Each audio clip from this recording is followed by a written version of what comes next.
vivos en la Argentina. Si no fuera por la inmensa pena que provoca el voto argentino contra Venezuela, combinándose con indeseables seguidores de Trump en nuestra América Latina, el día hubiera sido completo. Porque muchas cosas se pusieron de pie, como Podoroska y el Peque Schwartzman, en actuaciones memorables, en estadios que reflejan la pandemia, pero que también tenían flotando la emoción de cientos de miles de argentinos que siguieron transmisiones apasionantes en las cuales la muchacha de Rosario y el ya consagrado, asombroso Peque Schwartzman, haciéndose tan grandes en el estadio más generoso que hay para el tenis de la Argentina, en una ciudad siempre abierta a las satisfacciones de la Argentina como París, se sumaron a todo lo que podemos contarles hoy, en un día en el que la economía pareció entrar en una verdadera primavera. Pero permítanme, en este reconocimiento, empezar con algo así, deportivo. Podoroska, hablando en la inmensidad de un estadio de Roland Garros, Félix Chartrier, para conectarle a alguna persona en especial que le debe mucho, con enorme gratitud, pero también consciente de la alegría que los deportistas le pueden llevar a millones de argentinos. Ella, el Peque, Messi está aquí en la Argentina, son cosas que se suman y que levantan el ánimo. Sé que hay mucha gente en Argentina viendo mi partido, siguiéndome, es mucho el apoyo que estoy recibiendo. Quisiera agradecerles enormemente, para mí es muy importante. En Argentina está pasando un momento difícil por la pandemia, para mí es un honor poder darles esta alegría, ojalá que sigamos así. En tren de reconocimientos, la Argentina recibió un mimo muy especial de un hombre poderoso de Estados Unidos, en este caso, un gobernador que por supuesto es 1000 veces más decente que Trump, Andrew Cuomo, el gobernador del estado de Nueva York, que señaló a la Argentina como uno de los países que supo hacer bien las cosas. Lo que él quiso señalar es, hasta los países que hicieron bien las cosas, como la Argentina, están teniendo problemas, para que se entienda lo que él está padeciendo en estos momentos en los Estados Unidos. All over the globe, the infection rate is going up. All over the globe. Countries that were doing remarkably well are now seeing spikes. Israel has a real problem. EU has a real problem. Canada has a problem. Argentina has a problem. The UK has a problem. And the UK, remember, they were up, they were down, they're up again. Claro, duele a veces que el reconocimiento tenga que venir del exterior, porque adentro es muy difícil encontrarlo, con los medios jugando siempre en contra. Le han hecho muchísimo daño al país, inmenso. Ya no se puede mensurar qué es lo que ha pasado en torno al coronavirus en la Argentina. Pero este mimo, que no es en el momento en que trascendía en todo el mundo que la Argentina hacía las cosas como se debe, sino ahora llega en un día también muy particular de reconocimientos para la Argentina. Por ejemplo, es bueno el que le entrega el Fondo Monetario Internacional al país, a través de lo que dice Kristalina, la actual presidenta, directora del Fondo Monetario Internacional. Cuando dice no queremos que la Argentina tenga que ajustar más, lo dice desde la conciencia de que el Fondo Monetario le hizo mucho daño al país. Y esto va a servir en la negociación que tenga que hacer con Martín Guzmán. Guzmán y Kristalina se llevan bien. El Papa los encontró, los unió, como ya les hemos contado, en el Vaticano, y desde entonces esa buena onda favorece al país. Y hay un gran respeto intelectual de Kristalina por Martín Guzmán. Entonces, se puede esperar una buena negociación que complete la tarea formidable que se hizo con los bonistas privados y que permite a la Argentina respirar. También viene muy bien para la Argentina este dato referido a la producción de autos. Ha crecido un 16%, no es poca cosa, en valores interanuales. La Argentina fabricó 32.000 autos, 32.149, si mal no recuerdo el número, en lo que va de este año. Y esto verdaderamente es muy, pero muy valioso, muy importante. También las motos, se han vendido mucho más motos, 49,5%, motos, 49,5%. En el 2019 teníamos fábricas que estaban cerrando, ¿se acuerda? Sanela, etcétera, los problemas que se producían con los despidos de gente. El cemento también vendió mucho más, 10% con respecto al año pasado, no es poca cosa, 10% más en el mismo mes que en el 2019 y 13% más de septiembre con respecto a agosto. Todo está muy bien, pero hay que luchar contra todo lo que le da contra a la Argentina. El ministro de Economía se floreó por algunos canales por su capacidad, pero le tiran con cada pregunta, que por supuesto muchos recogen ese malestar que provocan las preguntas y no las respuestas tan pero tan valiosas. Telefe, el canal de la empresa norteamericana Viacom, siempre tiene algo muy malo, muy negativo, cada día, contra el gobierno de la Argentina. Y de los grandes operadores pasa un poco inadvertido en la observación general, porque todos vemos mucho más lo que la maldad intrínseca de TN, de Canal 13 y de todos los medios del Grupo Clarín. Pero Telefe tampoco es amigo del pueblo en la medida en que ir contra la democracia de la forma aviesa que lo hacen habitualmente es algo muy pesado de sobrellevar. Un gobierno no puede jugar contra el 75% de las redes sociales, que están en contra, el 75%, y el 90% o más de los medios de comunicación convencionales, que también son plenamente confrontativos y destituyentes con el actual gobierno argentino. ¿De qué manera puede ser un estímulo para un productor que tiene un dólar de 52 pesos con el dólar en el mercado en 150 o después de impuestos en 130 y pico, aumentarle solo por ahí 2 pesos a esos 52 que ya tenía? A ver, Cristina, el dólar que usted menciona de 150, imagino que refiere al dólar del contado con liquidación o al dólar blue. Esos son mercados de un volumen diferente. Argentina es un país de ingresos medios, no es un país de ingresos bajos. Si hoy uno midiese el producto por habitante utilizando el tipo de cambio de 145 del dólar contado con liquidación, eso da alrededor de 4.700 dólares por habitante. Argentina no es un país de 4.700 dólares por habitante. El dólar de referencia para la determinación de los precios es el dólar oficial. Pero los insumos se compran en el dólar, los insumos se compran en el dólar, lamentablemente a los precios del dólar marginal. Eso lo debe saber usted como nombre de la economía. Eso es incorrecto. Bueno, pregúntele a los productores, ministro, discúlpeme, yo he hablado con los productores y es lo que ellos hablamos con los productores y manejamos la economía argentina, eso es incorrecto. Las importaciones ocurren a dólar oficial, todos los insumos importados se compran al dólar oficial. En lo que va del año, se han comprado insumos en el exterior por más de 20.000, bastante más de 20.000 millones de dólares, todos con el dólar oficial. No es verdad que las compras se tienen que hacer con el dólar real. Imagínese usted ir a comprar a cualquier lado y que allá exijan, en el país que sea, que le paguen el dólar blue. Es impensable. Sin embargo, la pregunta va para hacerle creer a la gente que las cosas son de esa manera. Mire, le voy a mostrar algo que recibimos del CEPA. Muchas gracias, como siempre, a la doctora Julia Estrada. ¿De qué manera en el 2020 se fue mucho menos dinero de las reservas que en el 2019? Cuando llovían dólares prestados, que ahora hay que pagar para la Argentina. En el 2019, el gobierno de Cambiemos perdió 21.000 millones de dólares de reservas. Desde enero del 2020 hasta el 11 de septiembre pasado, el gobierno actual perdió solamente 2.267 millones, siendo una parte relevante utilizado para pagar una parte de la deuda, esa que ahora nos alivió después de la negociación, pero antes ya había que pagar.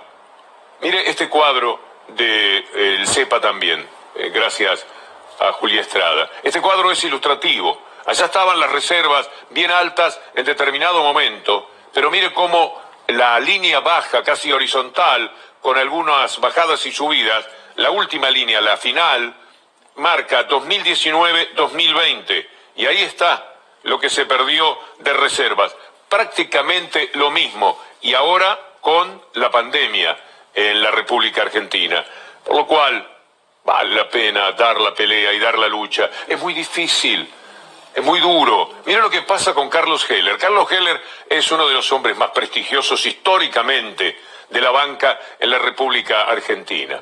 Está en un gobierno progresista y él posiblemente sea en esa línea de progresistas de los que más entienden qué es el progresismo. De la mano de esa idea fue gestor con otras personas del impuesto a la riqueza. Observe lo que le quieren hacer. Productores rurales, sociedades rurales de varias ciudades están promoviendo retirar las cuentas del Credit Coop para herir a Carlos Heller. Un escrache hecho desde la economía. No se discute en argumentos, se discute con la fuerza económica que ellos tienen. Y mientras tanto, la pobreza avanzó inevitablemente. Neoliberalismo más la pandemia. Estas pirámides que aportó Julián Guarino son muy ilustrativas. Mire las franjas de esas pirámides. La parte de abajo es la más preocupante. Allí tenemos cómo creció la clase media, la clase pobre, la que está en una situación de pobreza extrema, de 20 a 25%. En todas las capas de los más vulnerables, de los más necesitados y de los sectores medios, esta pirámide nos está mostrando un crecimiento. Todo lo que crece en el 2020 con respecto al 2019. No obstante, no cesan de ser tan ambiciosos, pero tan codiciosos, que no pueden entender las necesidades que se dan para la Argentina, de las que habla, en este caso, por Zoom, el presidente Alberto Fernández, en algo que no ha trascendido mucho y vale la pena compartir con ustedes. No nos gusta vivir en esta sociedad que sumerge al 40% de los argentinos en las aguas de la pobreza. No nos gusta. Y eso queremos revertirlo. Y vamos a trabajar para ello. Bueno, podría ser también Alberto Fernández. Bueno, sería imposible. Es mucha la diferencia de sensibilidad. Lo que decía Pichetto antes de Pichetto del archivo, el Pichetto de hoy, porque prácticamente todos los días tenemos un Pichetto para el asombro, un Pichetto de caricatura, pero también un Pichetto que nos habla de lo que sería el mundo, particularmente la Argentina, si estuvieran permanentemente al frente, no 4 años, sino 8 o 10 años, hombres como él. Una gran mentira es que Macri gobernaba para los ricos. Aumentó el gasto de seguridad social de manera exponencial con muchos más planes. Y hacíamos política social, el gobierno hacía política social de Macri, pensando más en los gerentes de la pobreza, dándole a los enemigos, le daba los planes. Fue muy interesante el proceso, porque en realidad esa mirada bondadosa de la ministra Stanley, lo único que hacía era garantizar clientela para los enemigos y adversarios. Un error fatídico desde el punto de vista de la política social.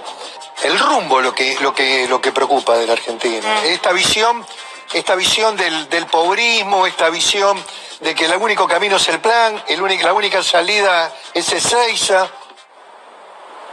Así que Macri gobernó para los pobres, solo Pichetto, bueno, algunos más. Hay 3 o 4 personajes de la diaria del disparate nacional que se pueden pronunciar de esa manera. Pichetto, exactamente hace un año, gracias a la gente de Debate Mendoza, al colega Carlos Almenara, que nos recuerda episodios de esta naturaleza. Hace un año, Pichetto tenía una gran idea para terminar con la pobreza, aquello de dinamitar las villas, ¿se acuerda? Imagen aberrante de un país que no tenemos que querer ninguno de los que estamos acá. En una villa de acá, la 1114, había 2 colas. Una que manejaba el narcotráfico paraguayo, para no ponerle calificación de nacionalidades porque después se enojan conmigo, una nacionalidad determinada que tiene vinculaciones con la marihuana hacia la cola de la venta de marihuana. Y otros muchachos también de afuera del país que han venido a este país tan generoso, vendían cocaína. 2 colas. Todo esto fue tomado por un dron, después entró la gendarmería. La verdad, habría que dinamitar todo, que todo huele por el aire. Ni poniendo al Papa podemos hacer promedio con esto que decía Pichetto desde su enorme sensibilidad social. Hablando de Santo Padre, es bueno reflejar lo que una vez más dice del neoliberalismo y cómo defiende la postura de aquellos que luchan contra la pobreza en cualquier parte del mundo, pero siempre en lo íntimo del Papa hay una referencia que tiene que ver con la Argentina y vale la pena seguir estas palabras. Il pensiero cristiano non è contrario per principio alla prospettiva del profitto, piuttosto è contrario al profitto a qualunque costo, al profitto che dimentica l'uomo, lo rende schiavo, lo riduce a cosa tra le cose, a variabili di un processo che non può in alcun modo controllare o al quale non può in alcun modo opporsi.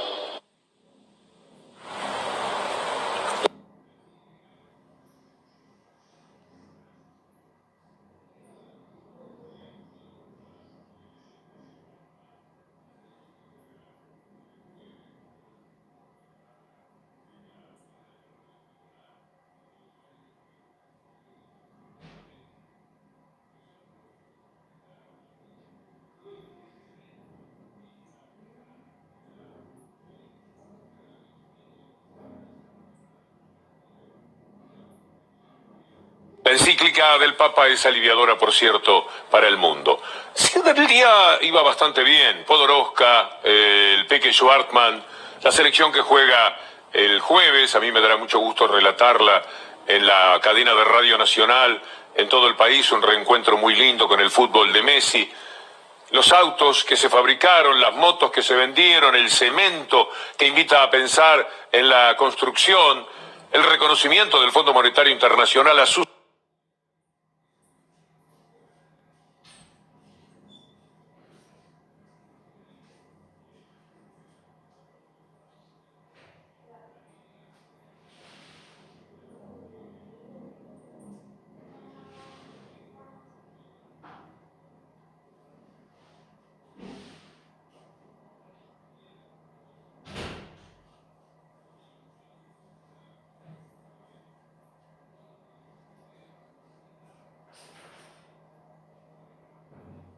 errores y al valor que tiene este gobierno. De verdad que era uno de los mejores días para muchos.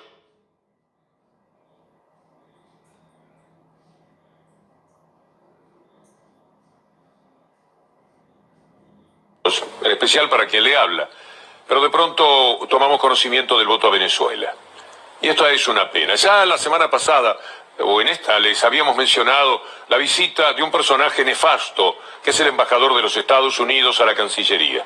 En los mismos días que Carlos Raimundi había pronunciado un brillante, alentador discurso en la Organización de Estados Americanos. Hubo una protesta de un tal O'Reilly de los Estados Unidos. Clarín puso queja, no era una queja, pero en realidad tenía razón Clarín esa vez. Porque los comunicados que sacaron Cancillería y el embajador de los Estados Unidos marcaba que la línea la pone en ese tema Venezuela el gobierno de los Estados Unidos. Y hoy, a diferencia de México y el coraje de López Obrador, nos encontramos con un voto que da mucha pena. Votar con Piñera, ahora le vamos a mostrar algo, por los derechos humanos de Venezuela denunciados por Bachelet, con todo lo que demoró Bachelet además en decir nada sobre los derechos humanos, cuando le arrancaban los ojos a los trabajadores chilenos que salían a protestar. Hablar de derechos humanos rendidos a los pies de Estados Unidos, que no dice nada de Arabia Saudita, donde a los adversarios periodísticos los cortan en pedacitos, como al periodista Khashoggi, y lo diluyen en ácido. Arabia Saudita está bien porque el petróleo todo en orden con Trump, pero el petróleo de Venezuela no. Estar alineado con un país que mintió para asesinar a 700.000 personas en Irak, como los Estados Unidos, a mí me da mucha pena. Por más vueltas que se le dé, el voto de la Argentina es una pena. Sí, se puede estar con los derechos humanos, pero denunciados ¿por quién? ¿Por Bachelet? Que el 1000 carillas que escribió no puso una sola línea, una sola palabra del bloqueo que padece Venezuela. ¿Con quiénes habló? Si Bachelet viene y habla en la Argentina sobre derechos humanos, libertad de expresión, con Carrió, con Bullrich, y con Pichetto, y con Macri, y con Laura Alonso, ¿qué imagen se llevaría de la Argentina? ¿Qué escribiría sobre las libertades que ya no existen en la Argentina? Aquí no hay libertad de expresión, están terminadas todas las libertades, no vivimos en una dictadura. No lo dicen en un montón de ocasiones. Quiera Dios que no le pase a este gobierno lo mismo que le sucede a Venezuela, estar peleando con ese monstruo, con todo el canallismo continental que se opone a Venezuela por lo que sea, por lo que le dice Estados Unidos. Ojalá que no, pero todo país progresista que tiene un dejo socialista en su manera de ver las cosas, Estados Unidos lo lleva a los extremos que ya conocemos. Es una pena, me parte el corazón el voto, por más que uno lee las explicaciones que se dan. Alicia Castro, que fuera embajadora tan destacada en la pelea, por ejemplo, con el Reino Unido por las Malvinas, y que también había sido embajadora en Venezuela, emitió este tuit que le pido lea conmigo y que francamente comparto en plenitud. Dice: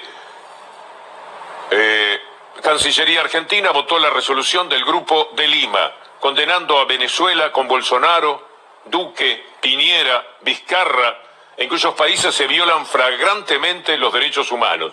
México votó con Venezuela. Un lamentable giro en nuestra política exterior, dice Alicia Castro.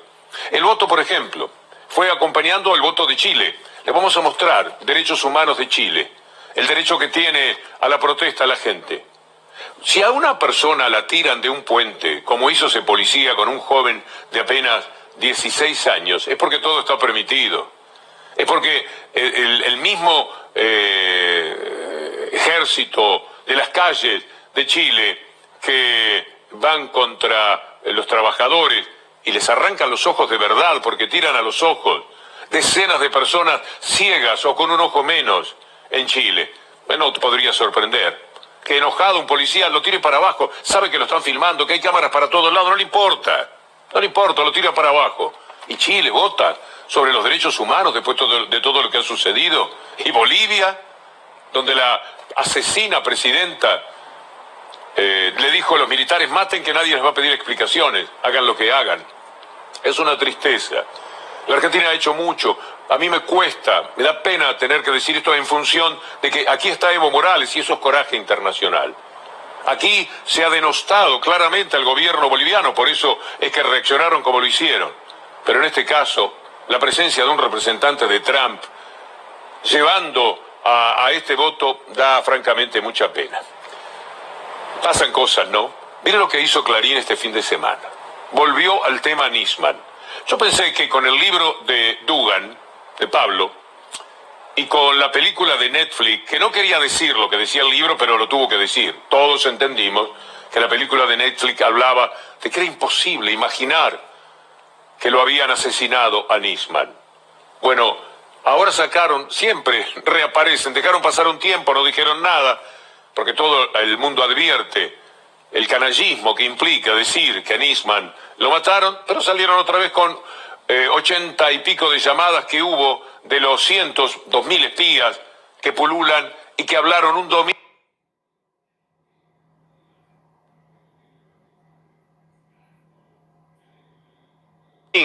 que se presta para las conversaciones, como si eso estuviera insinuando que esas 89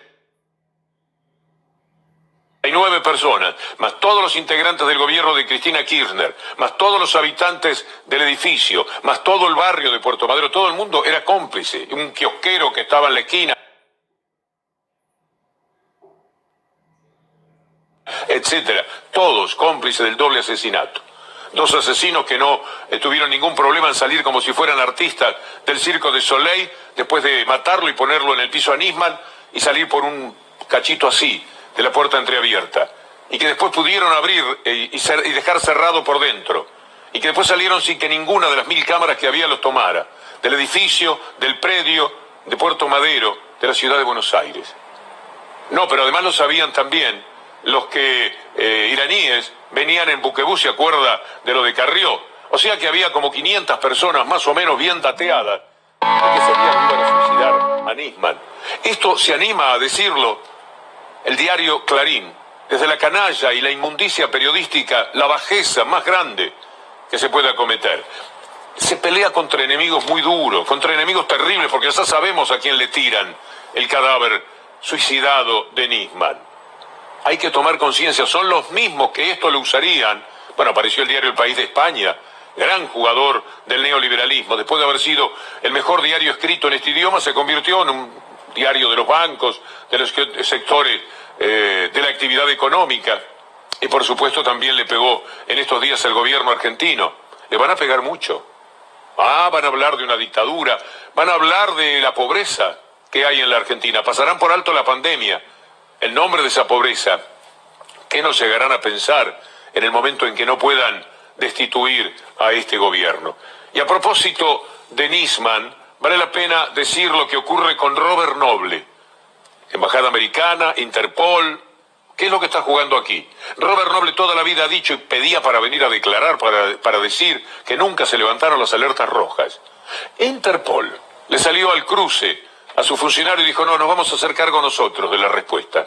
Que nos pregunten a nosotros, ¿qué hay detrás de todo esto?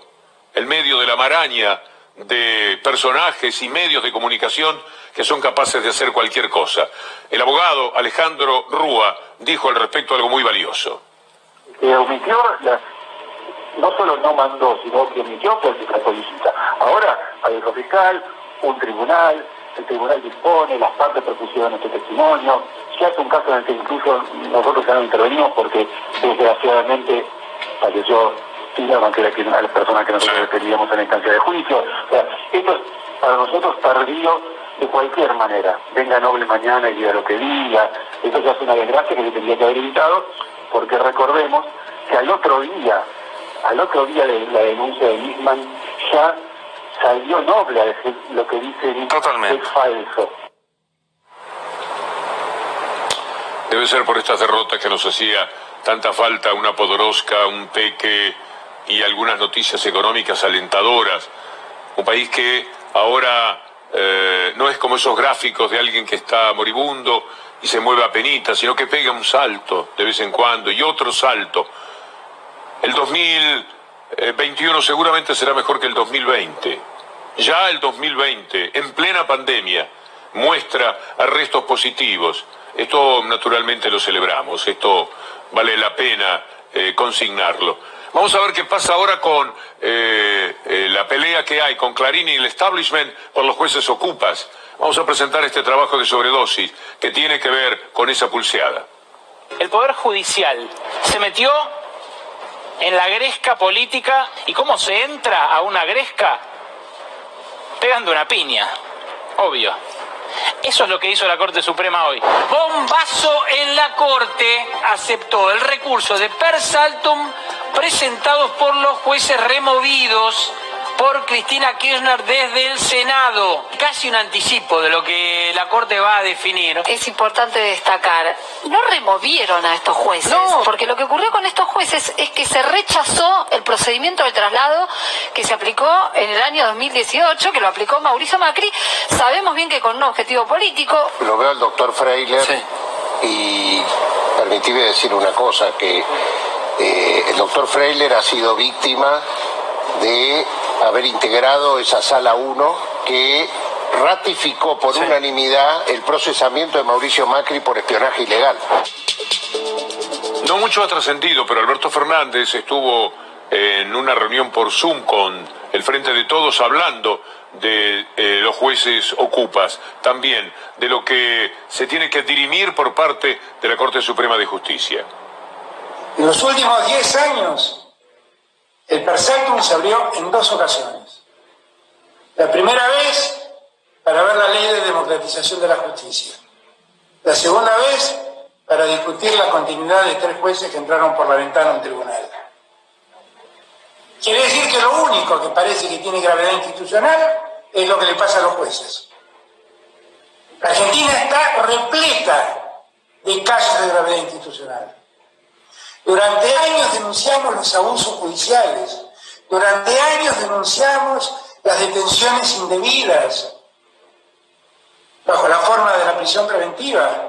Y para eso, en esos casos, la Corte nunca vio gravedad institucional.